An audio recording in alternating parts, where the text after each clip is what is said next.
social anxiety, and the theory of likability. From the TED Talk stage to the world of coaching and mentoring. Welcome, Dan Ballard. Before we start defining what social anxiety is and how we can move towards becoming more socially confident, having the skills to meet the challenges in front of us in our life. This confident, well-articulated person that you see is not the person I once was. We dive into topics like overcoming social anxiety, the difference between needing versus wanting to be liked, and the small 1% changes that can transform your life. To change, you must be able to demonstrate your ability to edit and update your belief structures. Because you're not your anxiety.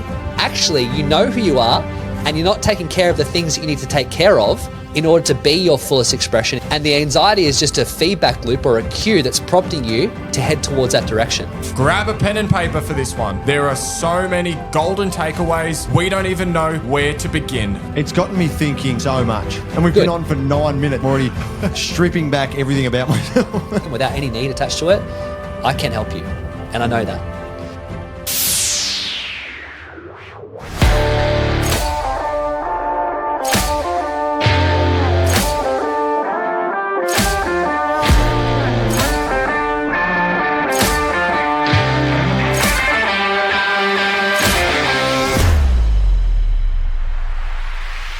I know. All right, Dan, welcome to the show, mate. Thank you, gentlemen. It's a pleasure to be here with you. Yeah, thank you for coming on. It seems like you've got just exceptional knowledge that we'd love to pick your brain about. We think you've got heaps of value and information for people. So very excited to dive straight into this one. Yes, that would be good. I'd love to share it and make an impact in other people's lives. So let's do it. This is the first time you've never introduced me. Hey, I'm here. Yeah. Usually Kirby throws it to me and I go, thanks for throwing it to me, Kirby. But yeah, I was sick of getting your sarcasm, so I skipped you. There we go. That's why that happened. All right, so Dan, you've created a formula for social anxiety and likability, correct? It's a good way to put it. It's a good pre-frame. I like that. Absolutely. Yep. Do you want to tell us more, like delve into it, like how it come about? Yeah. Well, should we separate the two, because I think it's very important. different. They are very different, but I can see how you've came up with that. So yeah, let's talk about being a men's mental health podcast. Would you like to open up the social anxiety part first before Definitely. I go into the 100%. Yeah, it seems because massive everywhere. Everyone's struggling with social anxiety these days, so I think it's great to unpack it. Yeah, it's also how I approach my life's work too. I don't go and build the skills of communication and the skills that are going to create a bigger impact in your life. I don't go and build those until we have you in a great place. And that's what I tend to find in my work, is that when I get people deeply, I guess, integrated in their life, and they have the confidence, and they have the conviction and everything built from the ground up, then that's when things take off. So I would definitely love to start there, and I think that's a really good way to angle the whole conversation. Definitely. Cool. Well, fire away.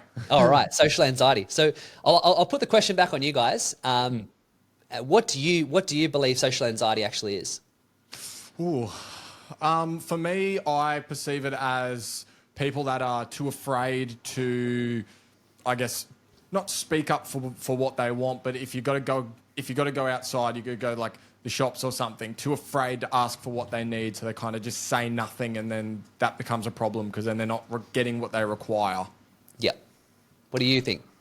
For me, it would be introducing myself to new people. Like, that's how I'd see social anxiety, wondering how, especially meeting new people, how I'm going to say hello to them and how the conversation's going to roll. I found that I had that quite a lot in real estate, and it would always be leading up to it, but it was never during it. But to me, I feel like social anxiety is really worrying about the person across from you's opinion of you, and Yes. whether they're interested in even what you have to say, and yeah, that sort of stuff, I suppose. Yeah, I think that's a really both experiences or perspectives are equally valuable. But I like that idea that you have, that you're hitting the nail on the head around perception. So before we start defining what social anxiety is and how we can move towards becoming more socially confident, or what I say, it's a capability, it's capacity. And capacity quite literally just means having the skills, the resources to meet the challenges in front of us in our life. And when we don't have those skills and resources, then we experience distress. Anxiety is a form of distress. And the opposite is well-being. Well-being is when we actually have the tools, the skills, the resources to meet whatever is in front of us. Do we feel equipped? So if we don't have that, or we perceive that we don't have those capabilities and those skills, we're going to experience anxiety, because we've got this model of who we think we are in the mind, and then we have who we actually are in the inner self, which is called, I guess, the inner model, or the self-image, the inner psychological self. And those two spaces aren't aligned together. And that's all anxiety actually is. It's a distancing from your innermost self. And internally, we've got thought forms or projections of the mind that are creating disturbance on the mind field. And that internally gives rise to sensations in the body. Sometimes it releases very powerful neurochemicals from the synapses in the brain, and they flood the body. And unfortunately for a lot of people, because they don't know who they are, they don't know how to self-regulate, is a lot of those thoughts are anchored in the past. So if you've had a painful experience and you have had experiences where you've shut down and you feel like you can't meet life and it squanders your confidence, you are more likely, because of these powerful neurochemicals, destined to repeat the past until we learn how to interrupt that pattern or that cycle that is holding you captive. Does that make sense? You've actually reminded me. Do you remember the story? I've told the story on here before, where I went to a job interview once and I had a panic attack and I got dry mouth. Yep. And it was the first time ever. And every single interview after that, I got dry mouth and I had to take things to keep my mouth moist. So Yeah. I resonate with that for sure. Yeah. Yeah, so I think, and you know what, so many people are experiencing this, and hand on my heart, like I've walked this journey from the depths of my soul. I have walked a path of walking on eggshells pretty much my whole life. This confident, well-articulated person that you see is not the person I once was. I've realized who I am, and I've found my full stride in life, and that is my life's work. But I have been both people, so I will always talk from wisdom. I have a bit of knowledge around how the psyche works, and also how human behavior is constructed, and how we can learn to hack it in a way to our advantage. And I also have lots of other things I can teach you as well too. I've got a big background in yoga and mindfulness, which is, for me, it's Eastern philosophy or Eastern psychology in a way is very, very useful. So there's lots of different angles we can go into and maybe shed some light on that are going to help you transform in life. So the reason I separated it was because I wanted to see where both of your brains went around, what is social anxiety. Nothing in this reality actually means something until we define it and give it meaning. And I think that's where a lot of anxiety actually comes from, is because we cling so tightly to these ideas and these models or these labels, and it creates the very, very state, by way of like a self-fulfilling prophecy, it creates it in our life. So that's the one thing I try and do as a mindfulness teacher. I try and help people beyond the label. And even when we look at depression, anxiety, like if you've got a bit of anxiety, quite literally, if we take that label and put it to the side for a second and we go a little bit higher in our consciousness and see what it actually is, it's quite literally just fantasy. Like you're fantasizing about something that isn't real. And something, it might feel real, you might have these powerful neurochemicals there, but most of these thoughts that are holding you captive are coming from projections of your mind, the way that you're perceiving reality, and also the way that you might be perceived by other people. Both of which you're actually not in control of. The only thing you're in control of is your own perception. Yeah, right. And I guess in saying that, being able to change your perception, it wouldn't be as easy as said. Yes and no. Yes and no. So when we talk about deep inner transformation, so I'm a transformation teacher as well. I've been doing this for 14 years, product of what I teach as well.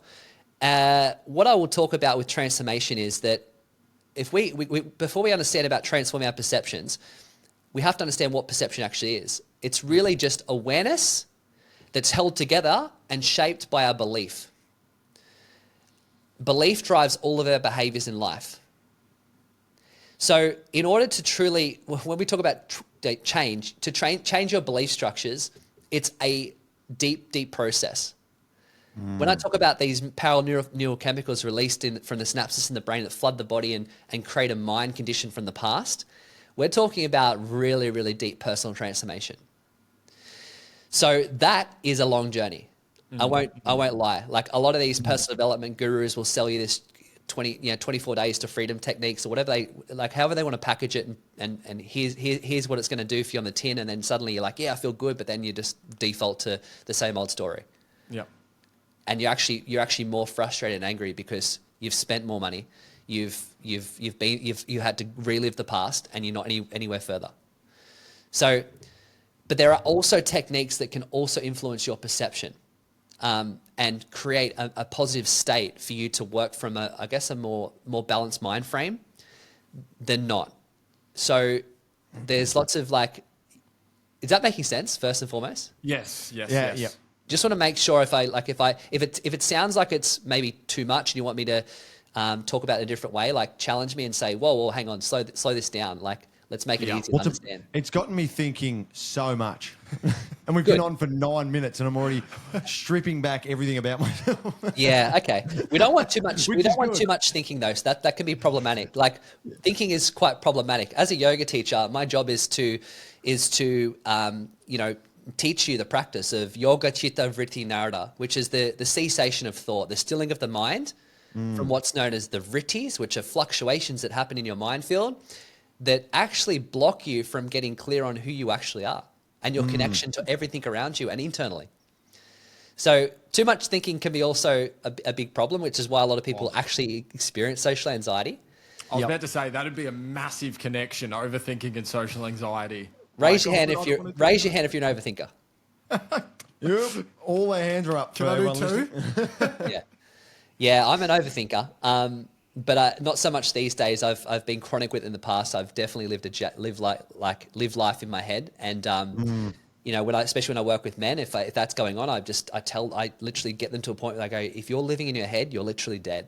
You're losing on the playing field of life, because there's so much I can open you up to that's going to show you how to thrive, and become so influential and impactful in other people's lives that we need to get you out of your head. So I think it's really, as we delve deeper in this episode and get into the nuts and bolts, we want to make sure we balance out the thinking with also, getting into the wisdom of ourselves. Yeah. Yeah, I'd definitely love to know. It's phenomenal stuff already. I definitely want to know how we change that inner dialogue and to also step out of our head. Because I find that I'm in my head, I'd say 58 seconds of every minute of every day. It's whether it's in the past or it's in the future, and I can't be within that present moment. Would you have any advice on how to bring yourself to that present moment? Yeah, I mean, there's lots of, ironically, as a spiritual teacher of many years, I've actually formulated a lot. I've learned from lots of different cultures. I've traveled the world. I've taught around the world, and I've studied with the best. I've studied with some very, very powerful and influential people. And what I will say is that I actually formulated my own things that work for men the most. And we want to get, because it fits with what we're talking about with perception. So as I was saying, perception is our awareness that's shaped by our belief. So we see the world through a certain view or a certain lens. Let's call this our frame. So here's where we can start to delve into the second part of your question, which is your social formula for likability, right? Yeah. So frame is our psychological context of how we see ourselves and the world around us. If we're needy, we need people to see us in a certain light, need people to like us, we need to make money, we need to do all that need. If we're needy, chances are we're going to spend more time outside of our own frame, which is our view of what's going on inside ourselves and also the world around us. We're going to spend more time outside of our frame than we are in it. So, and if the view of who you are, your opinions of yourself, if they hang on the balance of what other people think and how they perceive you, who's in control? Them. Everyone else. Yeah.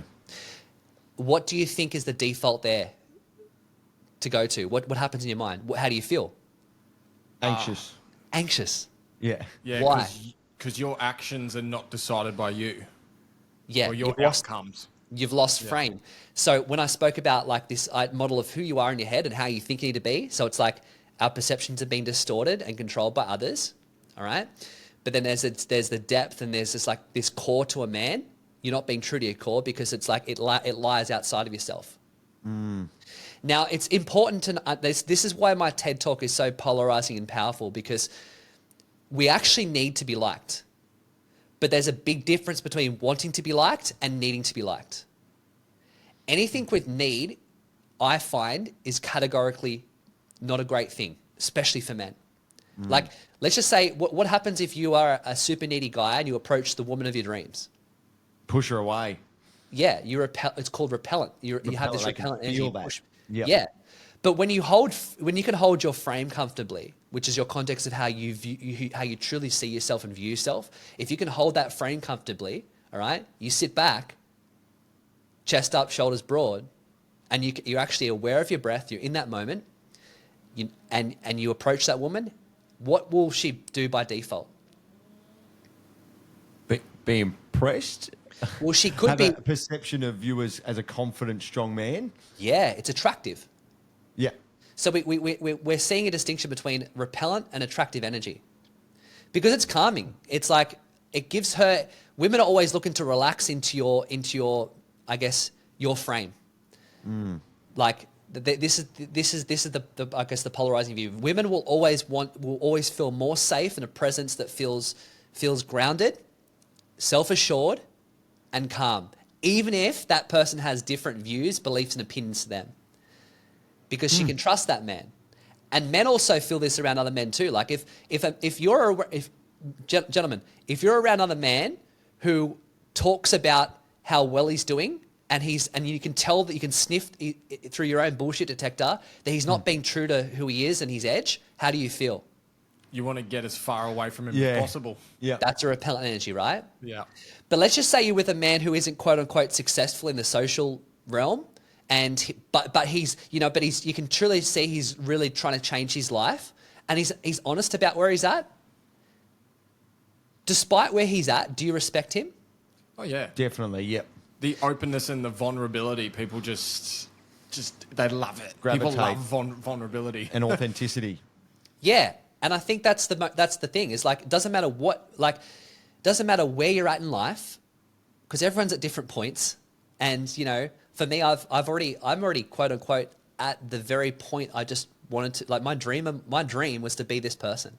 That was quite literally my earliest dream, is to imagine what it would feel like to truly know who you are and feel confident and be able to express yourself. That was my first dream. Other than wanting to run the Olympics, that was my first dream. I'm telling you now, it doesn't matter. My successes are only just starting, and my impact I want to make in the world is just starting. I don't care, honestly. Like, I don't care where it goes. Jim Carrey's quote, it's like everyone should get rich and famous to realize it's probably not the thing they wanted in the first place. Like, I'm already here.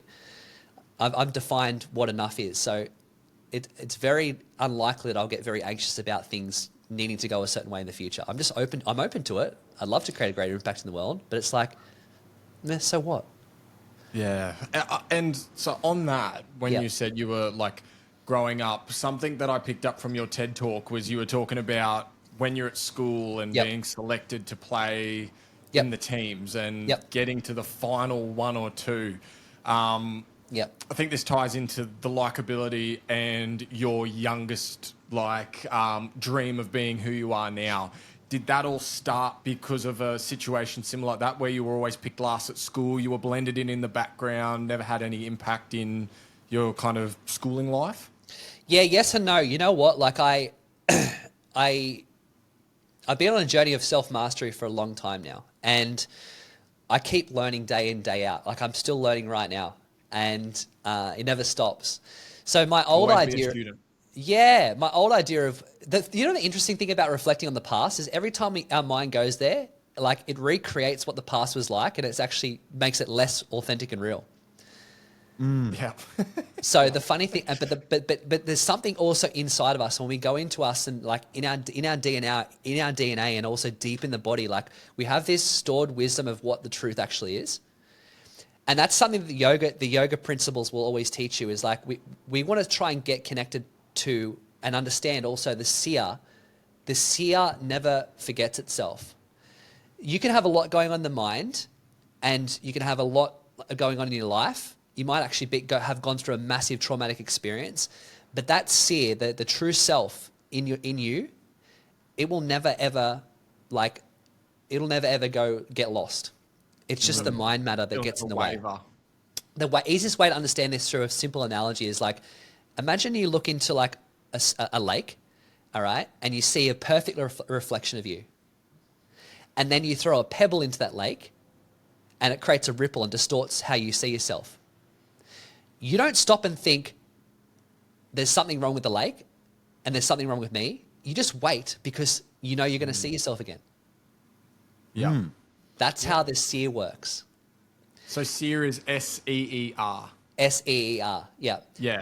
I don't think we have time to go into the depths of like the wisdom or the depths of the yoga practice and the study of like meditation, but Yeah. what But I'd in like like a to, very quick summary for people that have no idea what's going on, what is the seer? the true place is a inside seer? yourself, the true place inside yourself, that which you are that will never forget itself. Okay. Sweet. Wow. I can It's see always- there's an entire episode just in that. It's always with you. It always will be with you. And when it's Yeah. with you and it's more integrated in your life and you trust that more than you trust your own mind sometimes, or more most of the time, like you become more magnetic because you're more yourself. This is the great, like I teach a lot of like highly driven men who are very, very successful. I teach people who are just building brands and want to make a greater impact in the world and want to take advantage of this age we're in right now, you know, and for personal and business success. But both of those types of people are still doing the same work on getting clear on who you are. Mastering other people is, you know, it's intelligence, but when you know yourself and you master yourself, that's true strength. Lao Tzu. Yeah. You said something, You said something earlier where there's yourself and then what you perceive as yourself. And I've got this thing where I have this perception of this person that I want to become. Yep. But I feel like maybe my social anxiety brings me back down to the person that I truly am. But there's this person that I want to become, which is more confident, less socially awkward, more direct, and less looking for people's approval. What would be like a step moving forward in order to go to that direction and try and become that version of myself that I've always wanted to be?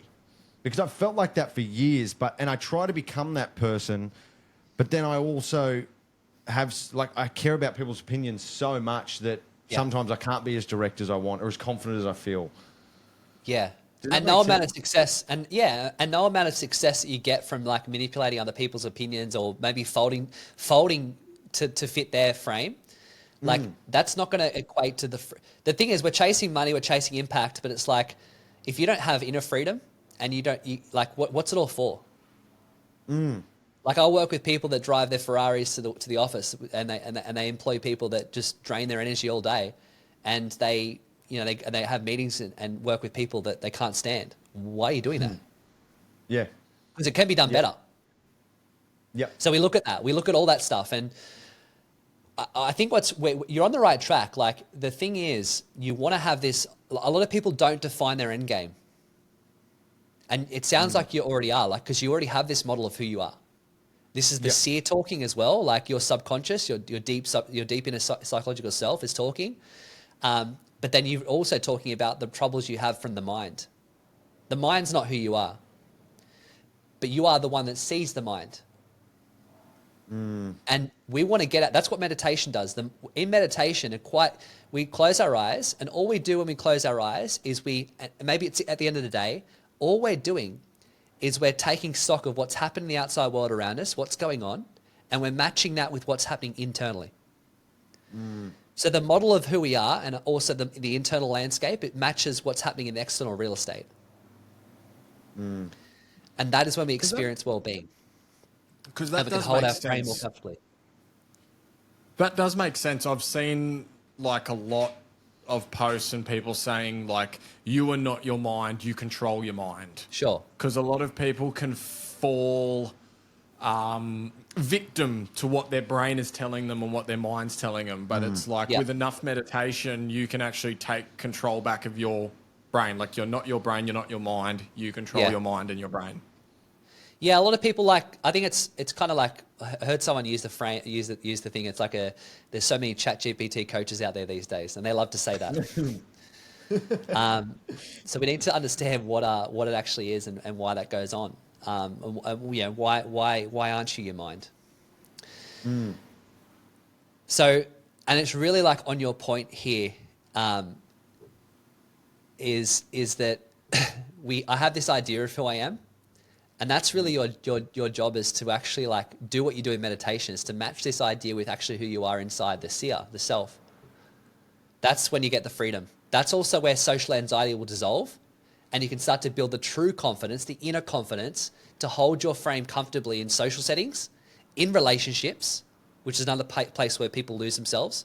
But it's actually the optimal ground for transformation, because a truly loving relationship that is built for like, that actually reflects like what a relationship's meant to do, which is actually to make you conscious of where you're not whole, so you can move towards a greater version of yourself, the true version of who you are. Oh, fuck you. Because if your relationship's not doing that, if your relationship's not doing that, then it's not anchored in truth. And a man that's not in truth is not a man who's in control.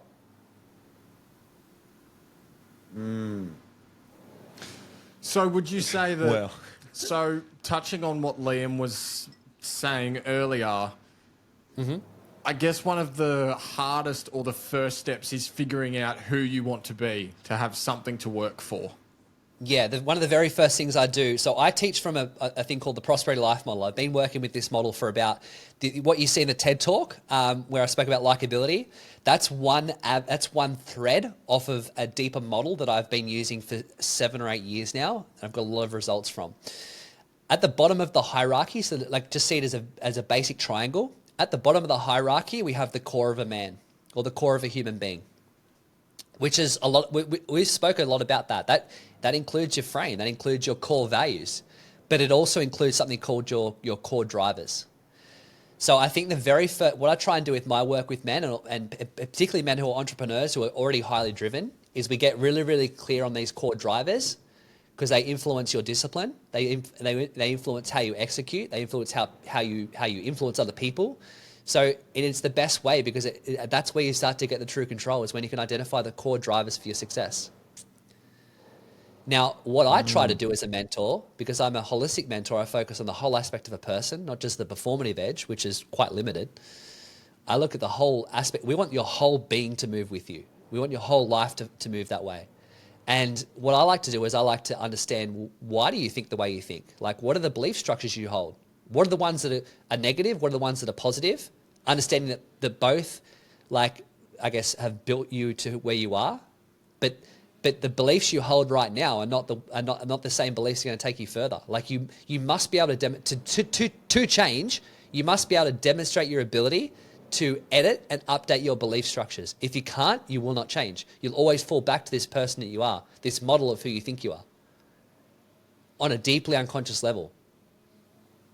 Does that make sense? Yeah, it does. And I'm self-reflecting at the moment about me, and I tend to self-reflect quite a lot just to see where I've been. But upon talking to you, it's kind of not a lot, but I realized that when I was at my best, and when I had no real anxiety, I was thriving, everyone was loving me.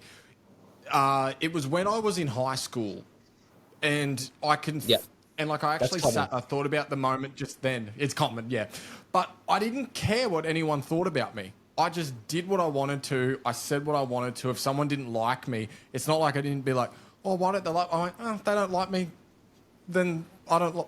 Not that I don't like them, but I'm like, it didn't affect me. And it wasn't until I then started in work after school, I tried to fit into this model of what I thought, because I was in real estate. So I started acting the way that agents are meant to be perceived, and I tried to be liked in that field. And that's when I started getting a lot of anxiety. So it completely makes sense right there. It's funny. I work with a lot of people. Yeah, a lot of people in the property and real estate game, and the first thing I get them to ditch is the inauthentic voice, because they all sound the fucking same. Yeah. Hello, it's Kirby. But I was going to say that as well, because you've done real estate 10 years, and in that job you need to be liked well, maybe Yes. Dan has a different opinion, but you have to be liked in order to get the business and to get the deals Yep. done. And then also Yes. with this podcast, you need Yep. to be liked in order for people Yep. to listen and follow along. So you're That's the constantly that's sort the of turning paradox, isn't it? more. Sounds like a great paradox. It's the chicken or the egg. And this is what my TED Talk, speaks to, is like, I wish I could have gone deeper, but unfortunately Ted only gave me 18 minutes max, and I went over still. Oh. How do you cram all that in? Like, you have to cut so much out, eh? I've done keynotes for 8 days straight from literally 5:45 in the morning up to 8 p.m. at night. 8 days straight. That's my international immersions I run when I get going. It takes me a good 2 months to recover from them, but we go deep into transformation, and you leave like a different person. And but the funny thing about that is I don't do too much planning at all. Just like this podcast, I don't plan it. I don't use ChatGPT. But what I will say is, like, to get a TED Talk out, it is like whatever I thought it was going to be. It's like 10 times more loopholey and trickier, and also it takes a lot more. Like, my life was on hold for a good month and a half. My wife was single parenting. You wouldn't think so, but a 15-minute TED Talk, which is what they say you should stick to. I really want to come back to TED Talks because I'm very interested in knowing how they work. I'm sure a lot of people would be. But can we jump back to of course, because I want to delve fully into TED Talks. So as we were saying, like, in stepping out of high school and stepping into a workplace, is that where you see a lot of social anxiety start? Because workplaces are trying to mold you into someone that you should be to fit in company standards, where that's not particularly who you are?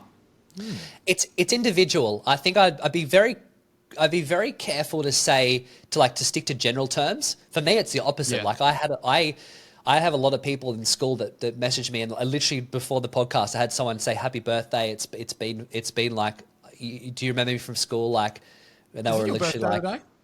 it was yesterday. No, happy birthday. Thank you. Sorry, and they messaged me, and they're like, and they send this beautiful blurb through, and it's like, and they were like they were the popular person at school. Like, it's like, it would have been a dream to be with that woman, and it's like, so I was the opposite. I've gone from the bottom to rising to my own tops. So I think it's very generalized to say this is what I see, but what I will say is everyone has their own individual experience, and social anxiety can creep in at any point. I know a lot of very confident people that have literally gone and had have literally been at the top and then just developed this social angst from somewhere, and they can't control it, and their life falls apart. And then they ring me and say, help me. And I go, of course, let's get started. Yeah, I can't think of where my social anxiety came from.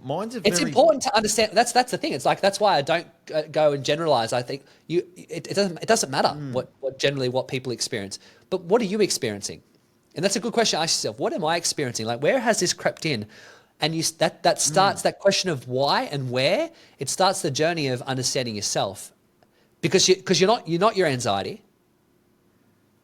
Like, you're experiencing anxiety, and you could be experiencing anxiety because actually you know who you are, and you're not taking care of the things that you need to take care of in order to be your fullest expression in life.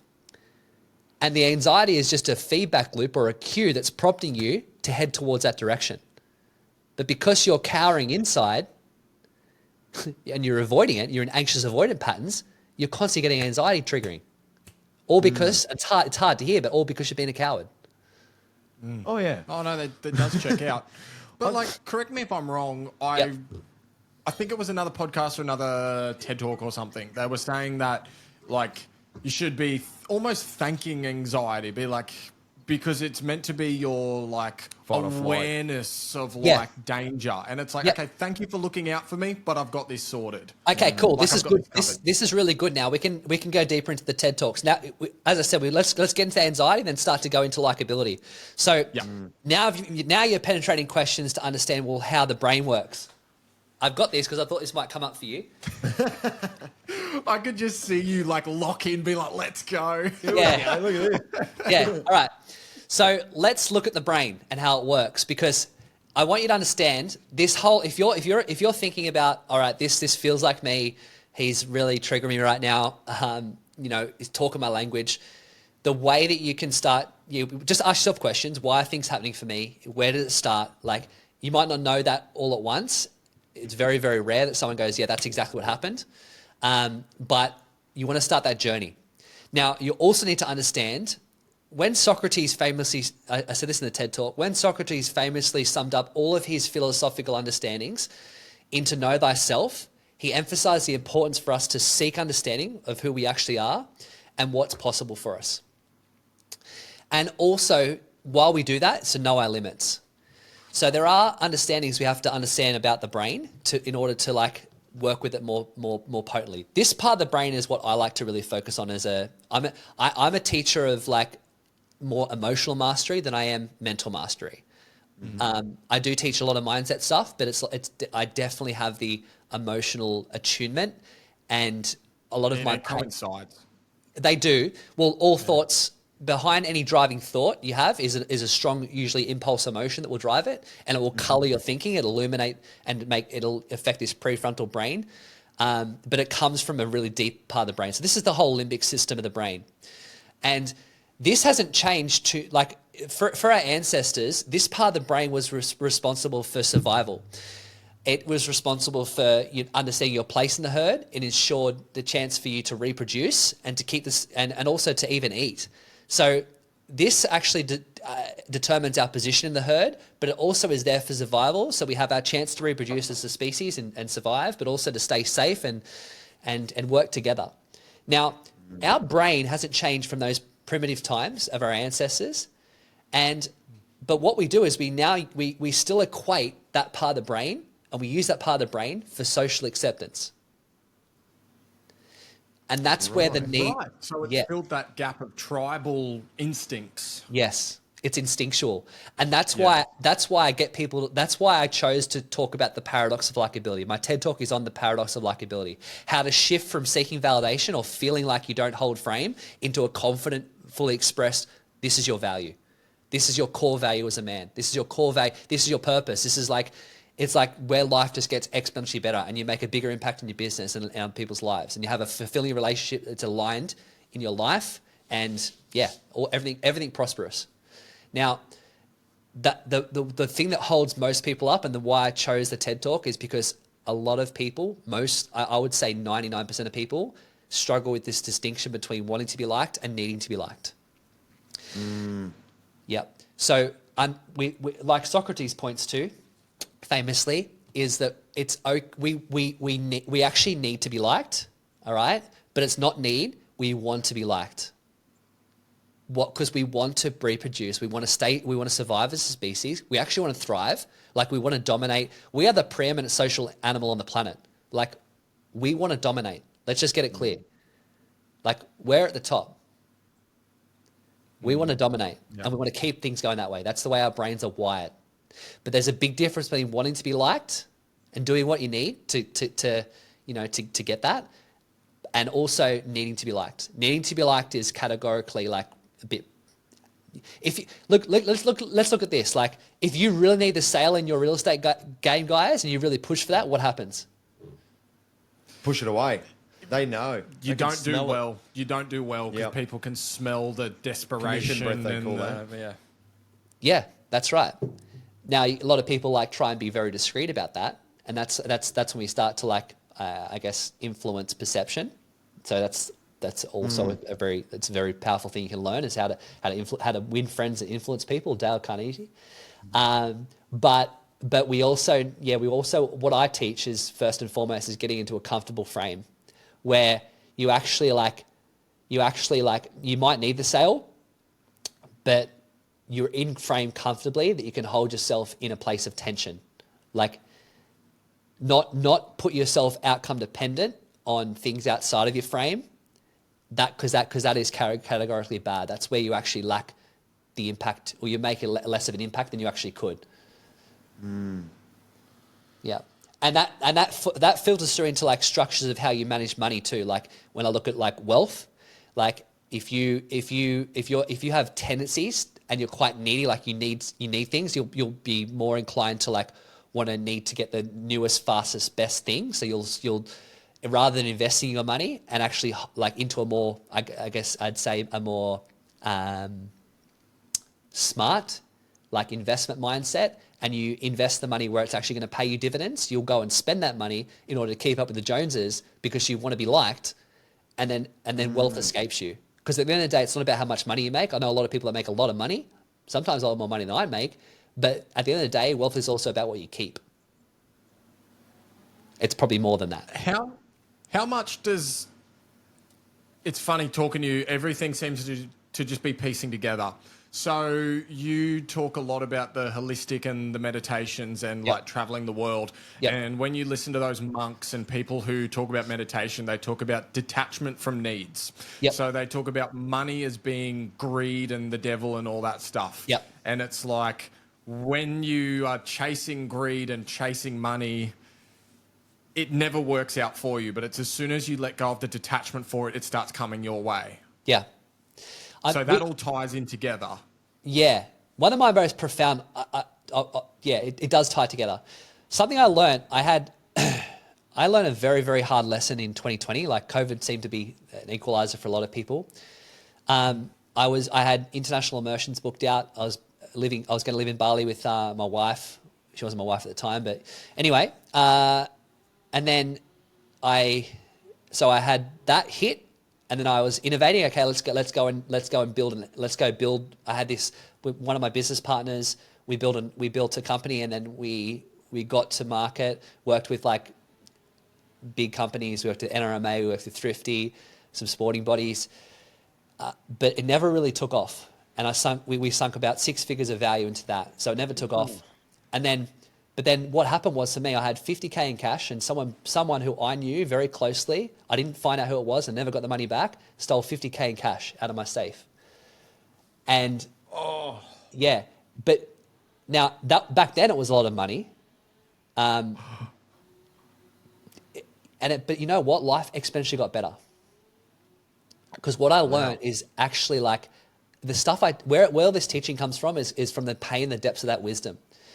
So I had this really weird moment that went on when that happened, because I had forensic cops there as well too, like to try and I needed to find this motherfucker.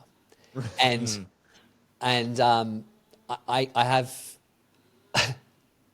I remember laughing at the same time as feeling like, because the thing is like, I've sunk multiple six figures into like crypto, right? And I've watched it go down to like shit.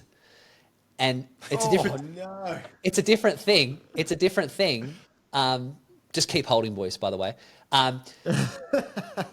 It's a different thing when you have physical, like something physical you see, and then it's just like gone. A part of yourself goes. And in that, that's like, I rang that moment. I remember just being in so much pain, because it hits you. But then also laughing at the same time. And I rang my teacher, who's an ex-Buddhist monk of 9 years. He was an ex-Buddhist monk for 9 years, but he's been teaching meditation for 30 years. Good friend of mine. And he laughed, and I said, "Why are you laughing too?" And he goes, "Oh, Dano." He goes, "If it was $5,000, you wouldn't have listened. If it was $50,000, you start listening. And you know what? When it's 5 million, you're also gonna. It's just the same thing again." And I go, "You're right, Jeff. You're right." And he goes, "I know you're going to get the lesson out of this." And it was around attachment. Like, and I have lots of personal reasons why that happened. And I, at the time, I was actually looking to work with a mentor, but I didn't trust anyone. I didn't think anyone was for what I was looking for. I didn't know anyone. But I had a mentorship with the universe in a very, very, very profound way. And from that experience. And so what I learned about was the power of detachment. You know, it's like, and that's also, when we hear the word detachment, it's also, we relinquish the expectation, the control of needing things to go a certain way. And that's getting you into a certain frame where you're still open, but you're less needy for things need to go a certain way or people to be a certain way. It puts you back into your frame. And that's definitely what happened to me. Is I don't know if you've ever had anything really compromising happen, but I felt betrayed. Like, it's like, I know this person deeply, like that. So I was managing betrayal. I also didn't feel safe in my home because I felt compromised. I was walking on eggshells. Something was very, very, similar in terms of those neurochemicals from the past that I've experienced in childhood and also through life. So I was walking on eggshells again, but it's a chance. That's why I was laughing. It's a chance to rewrite this story, this deep narrative that I hold, because I know where I'm going, and I know who I am. So this is just a little speed bump in the much bigger picture here. Wow. And I don't know how many times I've heard recently the expression and the saying, the best gifts in life come poorly wrapped. But I mean, I like that. I've never heard that. you learnt that one that day, didn't you? Yeah, literally. So how did you learn to detach and have ultimate faith that it would all be okay? Just a quick question, how did you learn? Yeah, how'd you stumble across that? Yeah, just ask one of the most penetrating spiritual questions of all time. That's been carried by all the saints, the sages of time. Like, just quickly, how do you do it? Biblical. yeah, it is biblical. It's a biblical question. It definitely is. So how did you learn that? Well, sometimes we have no choice. I remember like my one of the things that truly shaped my life was when I got a text message from my fiance at the time, and it's like, our relationship's over. Not even a call, text message. I'm in the middle of a meeting, and it's like I'm running a meeting. I've got a team of 15, and I've got a service here, and I get this text message. Everything was going great. It's like, now it's not. Been in that position before. Was that with the one you're with now or previous? Nah, boys. The thing is, like, it's ironic. Like, I'm in a very deep, loving, conscious relationship. I got a beautiful. I got the happiest kid on earth, and I've in many ways I feel like I've made it. It's I've got everything I need, but I've been through a lot of pain. I've been engaged twice before. I've had a lot of very painful relationships, and that purely, when I point that back down to like why, it's actually got to do with that internal, like that fractured self, that fractured sense of self we're talking about today. So that's just the power of the work too. It's not just limited to business. That's why I work with a lot of people who are successful in business, and I work with business success, but I also work with personal success. Like, the business will grow when the person grows too. More so. Yeah. Like strategies are very easy to sell, man. Like, that's why everyone sells it. That's why these ChatGPT coaches sell it. But people are sick of it, right? Because it's easy to sell. It's easy for the brain to go, yeah, I love that, and it's like, that makes sense, and because it's an easy sell. Like, this is a hard sell, this stuff, but it's the stuff that's truly going to help you go even exponentially further. And also, like, no strategy will ever amount to, like, you can have the 6-figure strategy, the 10-figure, whatever figure, you can have that, but if you don't have the self-worth, the confidence, and the emotional intelligence to implement, you're going to fall back on what you already have in the now. You're going to fall behind anyway. And that's like, putting it in logistical terms. You can build the greatest high rise you've ever seen, but if you don't build the foundations on the ground right, it'll crumble. And that's why I focus in my work is like, I don't sell fast transformation. I can give you fast techniques that are going to improve your life. Like, I let people come to me preloaded with anxiety, and then we get control of that first. So I'll give you quick wins, but the stuff that's truly going to set you free, when I look in the eyes and I say, I'm going to change your life through X, Y, Z, and we're going to do this, like, it's usually a minimum 3, 6, sometimes 12-month process. Like, I run a mastermind for men, and you can leave whenever you want after 60 days, because I need people to actually get the framework so they can actually make a decision, this is actually going to help me. And then after that point, you can go. But it's a 12-month program that I run, because to truly get all the ducks aligned and live exactly how you need to be living for yourself and define that quote unquote ultimate end game, like, it's a long process. So I give people that choice. I'm not in control of your choices. I don't want to be in control of your choices. You choose, but I'm going to give you everything I have. And for me, it's like, that's why I focus on building the house, on concrete, not sand, so to speak, proverbially. That's what we try and do, is we want to make sure we get those foundations in check. Just one last thing quickly before I change topics now. It's so funny when you kind of reach out to people and you market people. Yep. People these days have a very short attention span. They want a quick fix now, as you said, a chat GPT coach. people The that ChatGPT coach talks to the TikTok brain consumer. exactly, like, you know, and like we're finding at the moment with our TikTok and Instagram, like the average watching on some of our 5 things seconds, is like 4 seconds. 3 seconds, and it's like people don't have that longevity anymore to change, right? Because as you said, it takes 12, 24 months, sometimes 3 years. If you say to someone, yeah, we can fix you in 3 years, they'll go, nah, I don't have that time. They do have the longevity. It's just at the end of the day, it's like, but a lot of people, they do have it, but it's only when life gets really messy and they have no choice but not to. And that's why Tony Robbins has quotes that last the test of time saying, you know, well, when do people truly change, Tony? And he says, when the pain of change is actually less than the pain they're already in now. Yeah, yeah. But I guess that would separate clientele for you, right? The person who is like, oh, no, like I need to be fixing like a month. It's like, well, I know, not gonna work. yeah, I know the one percenters, and yes, I've you know, I've pushed more clients away than I have taken them on. My job's not to take their money. My job's to create transformation. And so if they're not ready, I'll tell you you're not ready, and I'll say, but I'll give you what you need to get ready. And if you, and that's where the journey starts. If you take that and you can demonstrate that, then I'll always take you to the next level. So, and that's also a very smart business model, because my job's to get, like, I can take someone from 0% to the 1%. So at the bottom of the scale, essentially, like where 90% of the people sit in, to up right to the top. Well, you've got me. You both, even Kirby's in a bit of a flow state there. You both stumped me quite. It's got me thinking. But one thing before we jumped off is it's kind of a. I suppose it probably goes back to what we were saying a little bit earlier. But one thing I've always come to find is I want to be able to be assertive and get my point across, but also stay liked. But I really worry about the person's opinion, and I think a lot of people would worry about that as well. Is how do you? That's what I was going to next. So yeah, well done. Cool.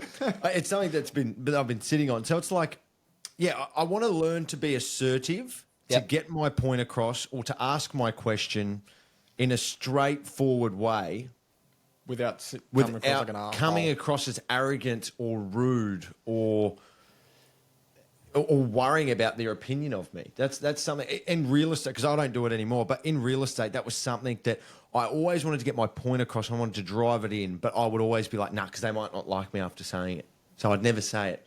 What's a way to navigate that, would you find? It doesn't happen in one moment. It happens in a cumulative compounding fashion. So great example, a great way you can practice. In the TED Talk, I talk about, I'm going to take you on a bit of a journey, boys. All right, let's just say you walked into someone's house. This is the common thing. You walk into someone's house. Would you like a drink of water? You go, oh, no, thanks. I'll just, I don't need a drink. You need a drink. Or another scenario is like, is there anything I can get you? Would you like a water or anything else? And you see they've got a coffee maker. You know they're a gun barista, but you don't ask for the coffee. You say, I'll take the water. In that moment, that choice to reach for the coffee or to ask for the coffee, like it denotes your value if you go for it. Like going for it empowers you, doesn't it? But it denotes your value to them, that you actually have enough conviction and steadiness and can hold frame to ask for what you need or want. We have very few needs. We have a lot of wants. And I think if you know your needs and wants, that's also another way to have power. And it's not a bad thing. Like when we talk about power, like for a man, you want to understand power. You want to understand the perils of it, the manipulation behind power. So like Robert Greene's work's amazing for that, the 48 Laws of Power. Great book. What we're moving towards, we don't read that book. A lot of people, I know where people are at consciously when they say, I don't like that book because it teaches you how to manipulate people. It's really basic thinking. What it teaches you about human nature. It teaches you why people manipulate, how to spot manipulation, and also how to understand the power struggle we're all in. So what you're asking for there, Liam, is actually a move towards becoming more powerful. Because assertive is a sense of power. You're not powerlessness. You're not powerless. You're powerful, empowered. So in order to get to that place, mate, it's those micro moments of like, I'll grab that coffee, thanks. Yeah. That stretch your rubber band, that widen your tolerance, your window of tolerance for dealing with stress. It stretches your capacity to do that. And you think those tiny moments don't matter, but they do, they compound. Those don't just- micro ones building you up. don't- Yeah. You don't just arrive at that's what I call it in my work. And I get clients to do this. That's called a low risk exchange. A high risk exchange might be going to the person that has, I guess, manipulated for you for so long, and you call them out and you expose them and you literally will set a boundary with them. That's a high risk. But the low risk one is like, the low risk exchange might be, hey, like this is a problem for me. I don't appreciate the way you talk to me. Can I ask where it's coming from? You know, is there something you want to chat about? It starts there, and it ends with this. It ends like, listen, we've had multiple conversations. I'm actually not going to allow you to treat me the way you've been treating me. What this looks like moving forward is if this happens again, I will walk away. Right. And so, you know, so one's high risk, one's low risk. And it's like, and they build up in all areas of our life. Like a lot of men, for example, don't feel free in their relationship. So I ask them, well, if you can't feel free in a relationship, what other area of life can you feel free in? There'd be next to none, because that relationship would consume 90% of your life. And that's why I focus on relationships being a breeding ground of your personal growth and transformation. Because if you can, because they're supposed to be a safe haven for your innermost self to be witnessed and seen. So if you're given that innermost self a space to be seen and integrated into life, guess what's going to happen when you get out into the playing field in the business arena or on a TED stage? What are you going to do? Crumble or rise. You're going to command the space. Yeah, Phenomenal. I can see the steam coming out of your ears from thinking over the brain. You know, it the makes me cogs go are going back, and the relationship thing is, yeah, no, I can see that. I can see that. The transformation I had from being in a relationship to coming out of it. I would look. Let's personal say this is the thing. I've been on podcasts. I'm doing a bit of a podcast. I'm slutting my way around podcasts at the moment. doing a tour. Yeah, and I did a podcast recently, and literally had a guy reach out and go, "Thanks for the most phenomenal podcasts I've done this year, and also in the past 6 years." And he goes, "How do I start mentoring?" And it's like, so what I would say is like, I'd ask you deep penetrating questions that would actually be hard to answer, but it gives you good informed data as to where you're losing your power. But it also informs you of where you can take it back. And then I'd be one of yeah. Oh yeah, sorry. Sorry, you go. No, I was just going to say this would be one of these. This interview would be the most where I've actually just sat here questioning myself as a person, because it's something that's been really affecting me over the past few weeks now. Is that person that I want to become? Yep. And what's separating me from being that person? It's like at the gym last night, I wanted to use a machine and I watched it for 5 to 10 minutes to make sure that nobody was using it, rather than just going over. And it's like those little empowering moments where you just go up or you ask somebody if they're done, and I think about all these little scenarios in social settings that I skew away from. Yeah. Which is in there, Yeah. like coming to the big powerful things like you were saying, then going to someone and saying you manipulate me and having that conversation with them. That's probably where I need to start at the bottom and work my way up. Yeah. Yeah. That'd be the practical thing. That's also a really good way to work through social anxiety as well. If I was mentoring you, that would be the practical thing I would do. But there would also be deeper stuff as well too. Like I said, most of this comes from the subconscious, and we don't want to think too much. We want to understand internal processes and learn how to, because the thing about thinking too much is thoughts are very sporadic. They come and go, and emotions are also very fleeting. Right. But what we can do is we can actually look towards behavior, which is very concrete. I have a saying that like when I teach people, it's like, well, the proof is in the patterns. So if you study that, you're going to get your power back. And that's what I do that's what I do. I'm also trained that way as well too. That's why I took a keen interest in psychology. That's why I have a depth of knowledge in human behavior. That's why I've studied the yoga sciences. That's why I've done all this work is on myself, is because on a deep level, I know exactly what's going on. Well, I was thinking then, and because Kirby mentioned that going into the workforce was probably what cued his social anxiety, but I can probably think back to now when my mental health and my OCD got really bad. That's when the social anxiety got really bad. I was because it was like a false cheating. I was worried I was going to lose my partner and stuff, and Yep. I thought that if I lost her, I'd lose myself. So then I was always constantly worried that I was going to lose her, and then I'd have this heightened anxiety. And I have a brain scan I can show you. It reminded me when you put that brain thing up. But I just lived off flight or fight for about 5 years. And I think that that's what's really skewed it. And like asking somebody at the gym for if they're done on the machine, I can just go through every worst case scenario and it almost brings me to like a panic attack. Yep. And I think that stems back from when my OCD got really bad. Yeah, so we can understand the origins of things too, like understanding like the antecedent that I guess holds all this fabric of delusion and illusion together. Like it's illusion because it's like it's not who you are. Like you are not your OCD, and this is the problem we have in society too. And I've got to be very careful with men's health. Is like I don't believe in labels because the trouble is people attach and cling so tightly to it, and it becomes part of their identity, and they become a hard done by person. That is a fucking jail. Yep.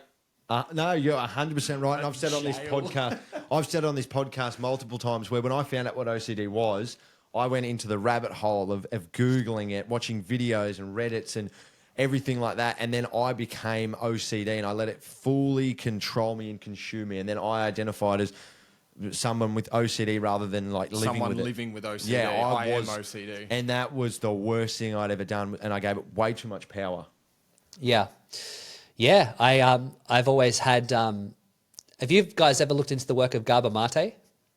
Have you? No, I don't. I haven't. No. I really like. Doesn't ring a bell. I really like him. I'd like to popularize him more. I think he's a fantastic individual for humanity. Mm-hmm. His work is profound and impactful, and it's also very important and needed. Sorry, Gabor, Gabor. Mate, Marte. So what's really profound is people like a label that's hot to identify is ADHD. Now, on paper, and also if you look at proof in the behaviors, like I have ADHD. But what I actually don't have ADHD. I actually have a brain on trauma. Like my shadow, my default when I slip unconscious or things I got problems of life are compounding. I've got things looming over me and that gets triggered. I go back to this brain on trauma. Well, that's great. Like I'm not a victim of that. Like a lot of what has caused me trauma has actually been what's got me where I am. So thank you. Hindsight. Yeah. Hindsight. Yeah. It's like, great. Like I would not want, I would go through it again. Even though it almost took, in many ways with the relationship problems, it almost took my life. I would go there again. And so I don't attach that label. I realize, well, there are things I need to manage now to keep me in top condition. Because that's who I am. I'm a high performer. I'd rather identify with that. Yeah, I learned to love the adversity, and it sounds weird, but I would like pretend that it was a movie in a sense. Like there was a camera on me, and when I was going through the adversity that I was going through, like my ex of 10 years left, like we broke up, and that was the hardest thing I'd ever gone through. But I almost just imagined that it was part of the story and there was a camera following me, and that part of my life is the most exciting part of the movie because it was so detrimental to my life moving forward. Yeah. That it shaped me into the person that I was going to become. So like I'm similar to you where I wouldn't take anything back that's ever happened to me. Even my OCD, it sucked. The worst thing I had ever gone through, but I wouldn't be sitting here and we wouldn't be having this conversation if I didn't go through it. So yeah, I definitely understand your concept of that. Yeah, one of my most successful clients actually, who's now entering the field, like he's built a multi-million-dollar business and has a lot of success, and he he now is in like what I call his purpose project, helping men, particularly younger men, because I think it's where a lot of men struggle. Like, and Bose spoke about this. He said, like, I like to envisage that I've got a camera on me all the time and it sees everything I do, because that's who I am. Yep. Right. Yep. But also you got to be careful of that as well. This is where the yogic wisdom comes in, is like what the ego loves to do, which is actually quite a limiting faculty of the mind that causes anxiety. The ego it's a protective level of mind. So it's not the full potential, it's a protective layer. And what the ego loves to do is it loves to create a narration or a movie starring me, my, and I. And if you live a life where it's all about me, my, and I, we tend towards our own innate narcissistic tendencies. People are not happy building a life around me, my, and I. Like you're not happy. You can't sustain it. It's got to be higher. Got to go higher. People find God for that reason. People find religion for that reason. Like the human psyche needs something higher than itself to hinge on. Like if you build your whole idea of who you are on, and I guess, and also like you live that it's all about you and you are so invested in who you are, then it's very limiting. So there's a balancing act between like using that as a powerful tool, but also not becoming a tool yourself. That's gold, but not becoming a tool yourself. No, yeah. You've got me thinking. So what then would you say bring more for other people? Being more of a... Well, no one who genuinely can bring happiness to other people has ever lived an unhappy life. Well, that's what you said the other day. Kirby was having a bad day the other day, and when the cyclone was coming, he went down to help the in-laws because he said, well, if you can't help yourself, help other people. So didn't you say like that? Yeah. If you Feel helpless. If you're feeling helpless, go help someone. Yeah. And what it does is it turns us away. This is not my thinking, by the way. I always make sure I honor my teachers, and Robert Greene's a great teacher of mine. The Laws of Human Nature. It's a book here on the side. I won't pull it, but yeah. He talks about this beautiful thing. We all have this thermostat internally that regulates our mood, our temperature, how we feel about ourselves, how we see the world. If that thermostat is pointing towards ourselves too much, like we become overtly concerned about our own thoughts, opinions, judgments, and we become absorbed in that. That's what happens like narcissism is a sliding scale, right? And it tends us towards that, which is like we can't empathize and connect with other people. We're right. Everyone else is wrong. It's very disconnecting. It doesn't allow us to. It's very disconnecting, but when we start to turn that, even if you just start slightly turning that towards other people, and start to regulate your mood off maybe how other people may think and feel. You know, not to the point where it becomes like self-sacrificial and you lose frame because you're needy, but you start to consider their viewpoint, their opinion. You start to like, well, what can make them happy? How could I make them have a better day today? Like if you genuinely want to help people and you want to become more likable, likability, like if you can help people have a better day, you're going to be more likable. That's true. And it's funny, like all of the majorly successful people that you see in the world, none of them did it to make money or be the most successful on the planet. They did it purely out of helping other people, benefiting mankind. And that's a constant reminder for me too, gentlemen. Like I remember one of my most proudest moments. I started in the PT industry. I was a personal trainer, and I ran a very successful personal training business, and then got hired to sort of run teams as well. And that was a really great time in my life. And I never forget. It was a red shirt, had personal trainer on the back. I never forgot how proud I was to like go from the trade game, and then start a business in the PT. At the time, it was very scary. There was very minimal business owners. PT wasn't a thing you do. It's like a stupid move. Like, why would you go and do that? Like, so I never forget how proud I was to put on there and literally approach people. I was shit scared, but approach people and have a conversation and like genuinely want to help them have a better life. And I gave my services for free, like from the start. I'm there paying $375 a week rent, but I was just doing all these free sessions because I genuinely wanted to like help people, and I did. And And anytime I get lost and I get caught up in the money, because we need money, but anytime I get lost, I come back to those moments. I remember why I started when I did. I did it through COVID too. I became a bit of a freedom warrior through COVID, and I had some I put my opinions loudly out there, and I stood as a voice of reason in many ways. But I also became like, I got a bit lost. And then I had my business partner at the time was like, hey man, like we're working with some big companies. Their agenda doesn't fit your agenda. Which is, hey guys, I know you're telling the truth, but it doesn't fit the agenda. Like, but I want to ask you a question, like why did you start what you're doing? And I guess to help people. He goes, well, are you helping people? I go, in many ways, yes, because I'm helping them make more informed decisions and giving them a balanced view of science and giving them information that is being withheld. He goes, yes, but how you're making people feel, is that what you're doing? Oh yeah, I'm off my mark. It's not my purpose. And in that moment, I went from freedom fighter and I put it down. Wow. Just made a decision. That's it. Was that instant? Did you instantly reflect and go, oh my God? Yeah. And it's also like, it's like, because it's not who I am. That's why it's always important to understand the seer, the self, right? Because it's like the mind might carry on, it might project all this stuff, and you might start to cling tightly to opinions. And it was a very, very futile time. There's a lot of energy. Like I remember getting shamed. I had death threats. I had people like, I went to go walk to, and there's a store, and I went to go walk into the store, and they go, show me your vaccine passport.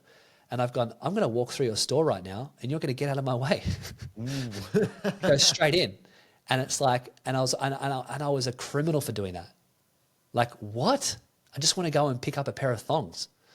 Like, let me go buy a pair of footwear, And I also want to browse your shop. Like, can I spend money with you? No, you're being like, we're in a time now where it's like, we're practicing apartheid because you're a problem. I just want to get a pair of thongs. Time, wasn't it? You look back and just reflect on that time and go, that was a weird time in the world, wasn't it? Yeah, a lot of people really haven't allowed themselves to reflect properly about it because it's too much cognitive dissonance. But that's in 1984. George Orwell. This might be a long-winded. I'll sit back for this one. Yeah, but it's something I've been battling with, and I don't know if you'd be able to answer it or not. But it's something I've felt, and then it's just reminded me, like while talking on this podcast. But it goes back to being in the present moment. And since I was a child, I've had this burning desire to be someone that's like in the public eye, making a lot of money, being like not being an influencer, but being influential, and living this extraordinary life that is like this, is on an upward trajectory. But the life I'm currently living is not in line with, it's never been like that. And I've always found myself having FOMO and wanting to be in that position that I see myself being in. And it's making me hate everyday life. And that's probably a strong take, but it makes me, I just feel like there's something better out there for me, but it makes me not in the present moment. And I'm always constantly looking forward and I can't enjoy where I'm at. Like, that by definition is suffering. Oh yeah. It feels now, like, there's a baseline of suffering that's attached to coming into this world. Like the world is suffering. It feels like that. So we need to look at that. I will never ever hold you back from that vision. I amplify that in people's life. I amplify their success, but I would never hold you back from that vision. But the penetrating question I'd start to ask you when we start to do some work in is like asking why. And then once we have that why, I find that excavation process and the work we go through and the clarity we form, like it takes care of all of that. And then all these identities you've got, all these problems and these issues, they will subside.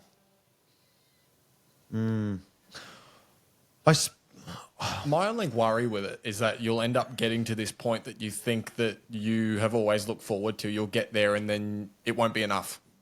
Or it won't be like you want to go further. And it's like you can't just relax. And I was actually having this conversation with my mum yesterday. And nothing that I ever achieved feels how I thought it would, if that makes sense. I always looked at this goal that I wanted to achieve and went, when that when I achieve that, I'm going to be over the moon. And then we do that.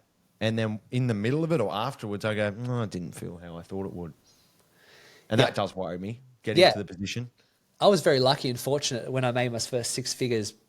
I came blazing out of TAFE and made my first six figures in the first year of business in the PT industry. Shit. Well done.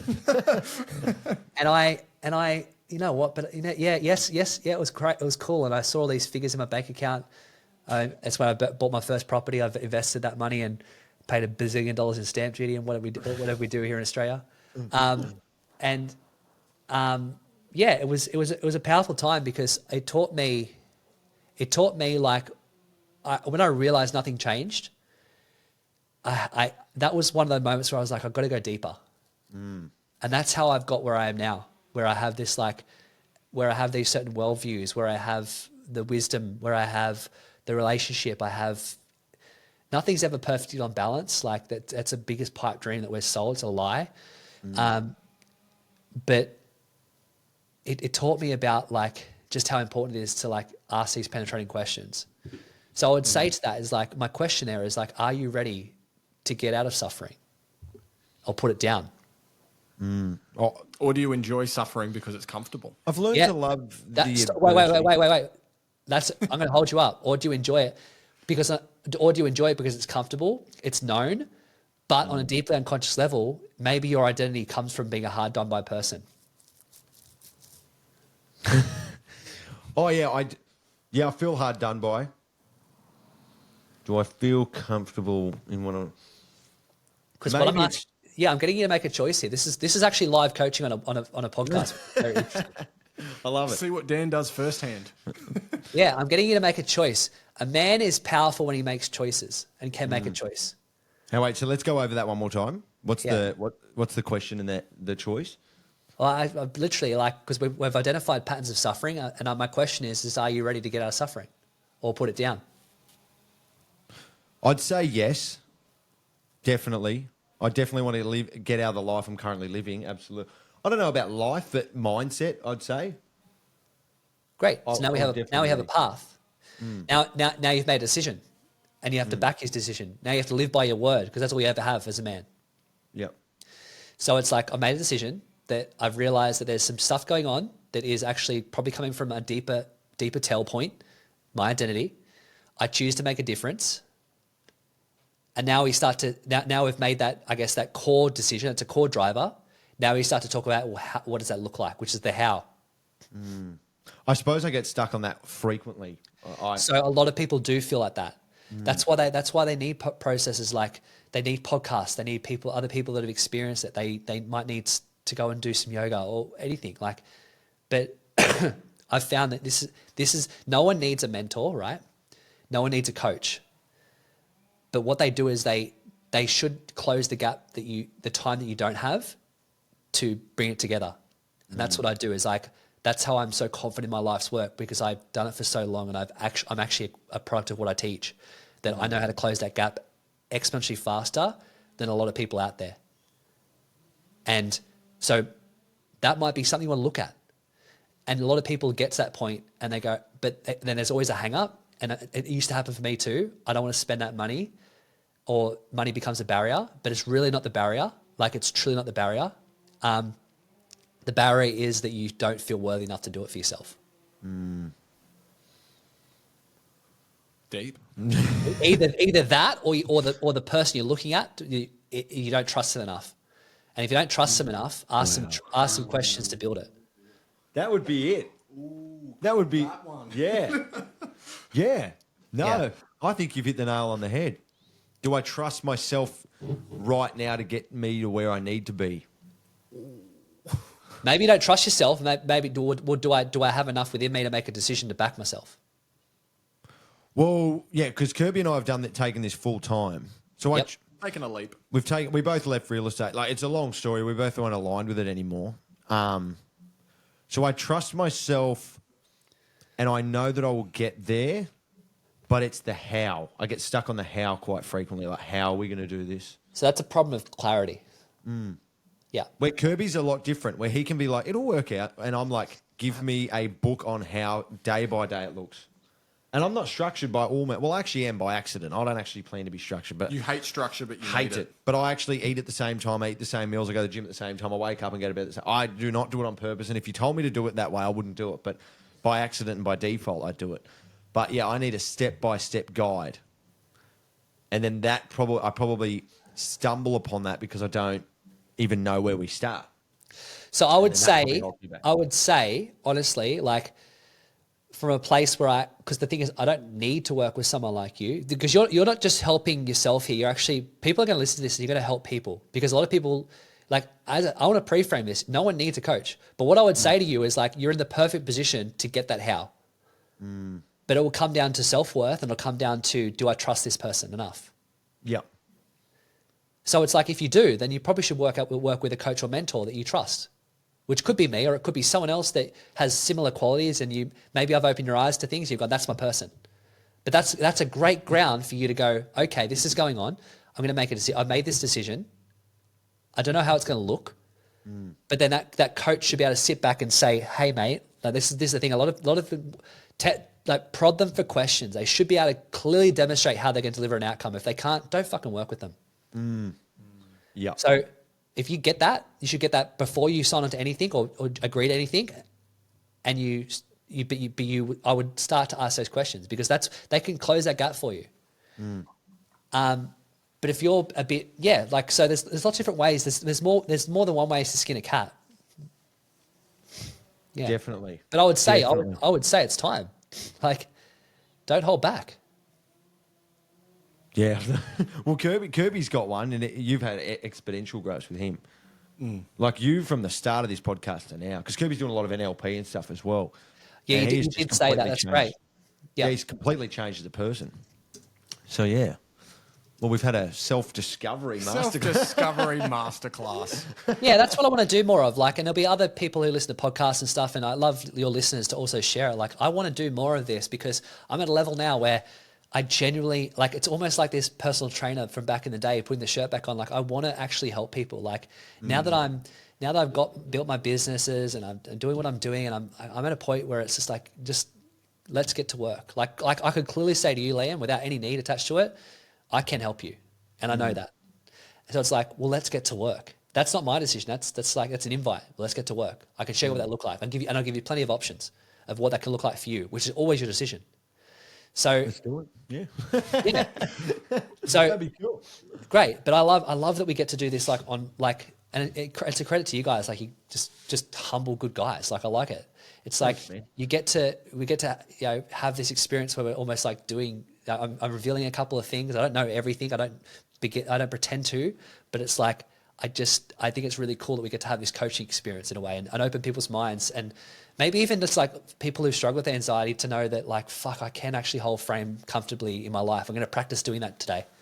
Oh, yeah. And that's what Kirby and I, we are as vulnerable as possible on this podcast. And I'm sort of the voice of the person with mental health. And then Kirby's the voice of the person that is helping, that is like the guidance to people, that the mum that's trying to help their son or the brother or the sister or the best friend. Yep. So we just express our vulnerability as much as possible. Like, there is nothing on this podcast we haven't talked about. It's like, how many people would sit in front of a mic and just openly talk about the things that we've talked about, like the anxieties through schools, the things that Liam suffer with. But I like to think of it as if, a lot of people have these thoughts and they don't know how to get out of the patterns and they're too scared to ask these questions to people. What if something I've just said or something that Liam said is something that someone suffered with for years, and hearing us say it and you give an answer, they go, Yeah, me that's too. what I needed. And that's the thing. Like, maybe someone's not. I'm not going to say I should work. That's why I turn people away. Like, no one needs it, but it's like, but sometimes this is what they need. Like, early awareness is like, fuck, I've heard these two guys, like, they're doing such good things. They're just real people. Like, and it gives them a breath of fresh air in their own life. And it's like, what a great service to other people, mate. Oh, yeah, and that we will be as vulnerable. I will say anything on this podcast. I don't know if it's bad or not, but there's a couple of OCD obsessions that I haven't talked about because it's like they're a bit graphic, and if they were taken out of context or people didn't fully watch from start to finish and understand OCD, they might be like, what is this guy talking about? But other than that, I'll share anything. Like, when we started this, I was engaged everyone listening has gone through my breakup with me. Like, my breakup, quitting jobs and everything. They're riding the wave with us. We are way too open, and we've said it multiple times, but we want to be able to ignite conversations, get people, like, if we can have these conversations on a podcast where 1 million people could listen to it, like, there is no, anyone could listen to it. If we can have these discussions over this, then they can call their best friend, they can call their mum, they can talk to someone about it, you know. So, and that's the major reason we love doing it, is because people can see what we're doing, they can do it themselves. It's called the authentic path, man. Like it's actually it's how I built my brand too. I just became like an accidental person of influence, and I like how you guys just there's a difference between an influencer and a key person of influence. Yeah. So, like, just telling stories. Be witness. Be brave enough and have enough courage to be seen, and that's what you're doing. And by that, you're actually helping other people, like, because you're giving people a permission slip for them to do it themselves, and maybe they do it behind closed doors. That's where it starts. Yeah, exactly. You know? And even hearing, and even just like you even saying, all right, cool, like I've made a choice. I have the potential of possibly work with Dan or someone else. This is how I do it. Like you are literally creating a seed of consciousness for other people to step up as well. Like, well, again, I wouldn't know when you engage a coach, but then we've unpacked my whole thought process and where I'm at in life, and then you've said, well, now you're ready, where a lot of people might be like, I want one, but I don't know how to. That's a good question. You know, that's actually something we should talk about, is how to engage a coach. I've always lived with the wisdom of, like, when the time is right, the teacher will reveal itself. Oh yeah, me too. Yeah. You know, and that's how I work. As I say, I turn a lot of people down, and not because I can't help them, but because I'm not the right. I've got to know it. Like, I know I can. That there's a difference when I can look you in the eyes and tell you I can help you change your life. I don't change your life. I can help you change your life, and I mean it. Like, that means something, but it comes from a series of no's in other areas. I can't say yes to everything. But my conviction with that and how to engage a coach is, like, I believe is, like, just be yourself, and you'll know when the right teacher's there, and the student will just appear, and vice versa. So, yeah. It's funny you say that, because I did work with a guy probably about 3 or 4 years ago now, and he was very big on what you are like as well. Like, when they're ready, they'll reveal themselves. And it was so funny because when you'd have your hour conversation with him, right at the end, he would ask you one specific question of something like, so what's the next step from here? Or something along those lines. And if you said anything but, I'm ready, he would say no. Like, he would say, I'm not working with you. If you go, oh, let me chat to my, or can I have an hour to think about it? He's like, you had to say, yeah, I'm ready. And if you didn't, then he was like, you're not ready for it. Like, it was so specific, but I was like, that's really cool. I can see. Yeah. So either a lot of people sometimes do that, but they actually do it as a form of, like, a strategy, like it's a manipulation as such to get a sale. He never told people that, though. It was post saying it. Yeah. Yeah. Like, and if you're a really, like, I could sniff it out, because I train coaches, right? So it's like I could sniff it out in people and see what's wrong and right. But look, there's no with this game. It's like, and selecting these, like, this is the beauty of podcasts. Is like me just coming on and having a chat. It shows you who I am. You can make a fucking decision. You don't need me to make a decision. so then if you reach out and say, well, hey Dan, I'd like to have a chat. Like, here's what's going on. What do you think? And we have a chat, and I offer you a place, and you say no, that's no problem. I think it becomes problematic when you start wasting time, both yours and mine. So that's okay to call that out, but, you know, to say, hey, like, we've actually gone around in circles. It sounds like you're not ready. I'm going to ask you to make a decision. It's going to close today. If you need anything else, like, please let me know. I've sent 2 of those messages today, purely because people didn't get back to me promptly, and like, not from a place of, like, my time is worth more than yours. It's just, make a decision, because this is the time when you become defined. Well, yeah, you do. You need to. Yeah, it's. There's so much value from this. This is probably one of my favourites up there. There's still so much that I want to discuss, and we are starting to run out of time. But yeah, I'm gonna have to bounce because I've got meetings. Yeah, no, and that's what I was saying. I really just I want to keep going, but we're gonna have to just call it. How long have you got? I've got one question. Yeah, let's give me one question. So I've followed Dan's journey for years, and one thing I've always wondered is how he handles being misunderstood. I think it's most people's fear. Dan was saying for years before walking out on the TED stage that he would speak at the event. I can only imagine that this kind of unwavering confidence or self-belief can be misconstrued as arrogance, especially in Australian society. He's asked me to frame a question around that, but I'll just ask you that. That's been the journey of my lifetime. Is like I sat back and was a people pleaser purely because I knew, like deep down, like I felt so internally misunderstood, and I knew people had misunderstood me. And I'm sure you probably got listeners here that may misunderstand me too. I think just getting it through to your consciousness that you're not in control of it anyway. People are going to think what they need to think. So give them something to think about. That's true. Make them remember you. Yeah, like I've got this thing. I taught this to one of my clients. So in my mastermind, like it's not just all serious work all the time too. Like we have a bit of it's good energy. Like it's just a great place for you to feel like yourself and to become the best you can be. And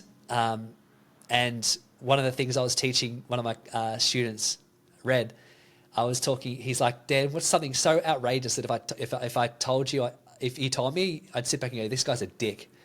And I go, well, honestly, like I said, I've got a couple of things. I've got this cafe I love, and I walk into this cafe, and the guy who runs it and owns it, he says like, you know, you walk in like you own the place. And I go, his name's Naaman. I said, Naaman, I do. I said, the pleasure's always yours.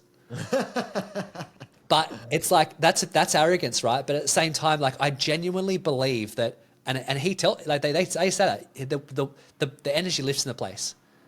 So fuck, why would I not own that? Like, so if I could come walk in there and just go and like really playfully, the pleasure's yours. Like some people are going to hate that, but really what haters are confused admirers deep down. Ooh. Like they actually don't know themselves, or they don't like themselves on a deep level. Because people that are really bothered by that are people who maybe are internally like not expressed. Like people who are truly confident that could, if it got too far, could walk over and choke me out. Like they're gonna laugh and go, oh, whatever, dickhead. But people who hate that are people who are at war with themselves. So it's like... And they also wish that they could have that level of confidence, but they don't. So then maybe they get frustrated with you, would you think? Yeah, well, everything works off of the self-image, and it works off of something called the mirror principle. It mirrors back to them the degrees of which they don't know themselves or they don't accept themselves. It's all about acceptance at the end of the day. If you can't accept yourself, that's the issue. We all want to move towards a non-judgmental experience where we accept ourselves for who we really are. Like that's the ultimate... The privilege of our lifetime, gentlemen, is to be who we're meant to be. So when you be that person, you're going to naturally upset people who are not that for themselves. But then that in its entirety doesn't even matter, does it? That's the question. That's why this person sent the question in. And that's a great spot to end it, I think. Leave them wanting more. Yeah, jeez. Oh, Dan, thank you so much for that. That was phenomenal. That was awesome. No, thank you so much. You're welcome, guys. It's been a pleasure. I really like what you guys are doing. You're two very great people, and yeah. Thanks for inviting me in. Thanks for being on. That was awesome. Well, thank you so much, and everyone, thank you for listening, and you'll hear us soon. Love you.